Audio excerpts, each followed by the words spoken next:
RICA is obviously for telco, but it's a very similar process for financial services, which is called FICA. And one for insurance called phase. And that the concept is that obviously we've got to make sure that the person who's receiving the service is who they are. And in case of crime being associated with that particular cell phone number, you can track, if there was money laundering or if there was a particular crime that was happening, who's the person that's behind it. So it's very important that we validate the SIM card and the person who's using the SIM card under the Know Your Customer kind of regulation, which in South Africa is called RICA. Now, in this particular case, we're hearing that it's because the RICA process hasn't happened as it should, and you can buy pre-RICA SIM cards. What can happen if one buys a pre-RICA SIM card or if one sells a pre-RICA SIM card? So the issue is that, it's fraud. You're giving somebody else's identity, and that defeats the whole object of the Know Your Customer process.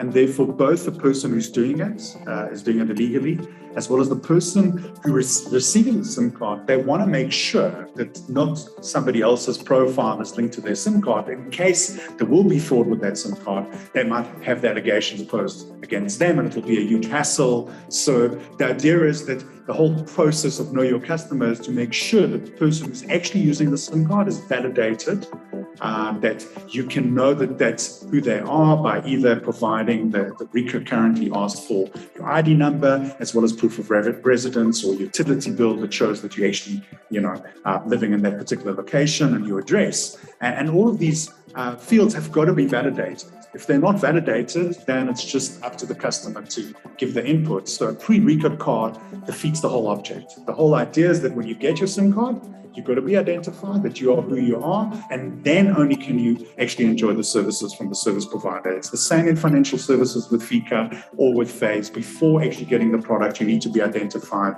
and validated.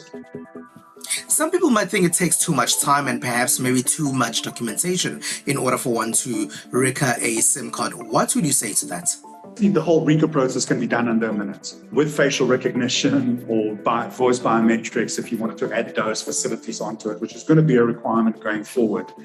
So it doesn't take that long. And if you have the right appropriate technology.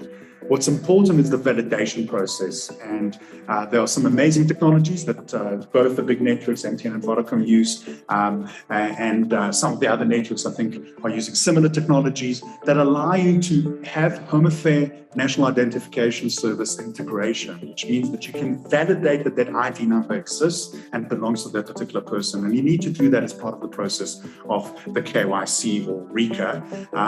And therefore, I think that it's really not a correct statement. I think that it can be very easily done, and it's very important. It's very important for the service provider. It's very important for the consumer to be able to protect their identity.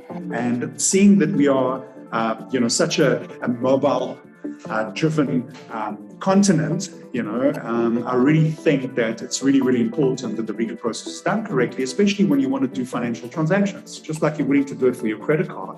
As you know, mobile money is by far bigger than credit card and debit cards in Africa, and especially in South Africa. Maybe not so much in South Africa as in other countries, but even in South Africa, it is bigger. So I really think that it's important that you are able to validate the person, especially if they're going to be doing sensitive transactions on their SIM card, or, these days there's a lot of phishing that's happening on SIM cards and cyber security risks. So it's really, really important to be able to protect the identity of that customer.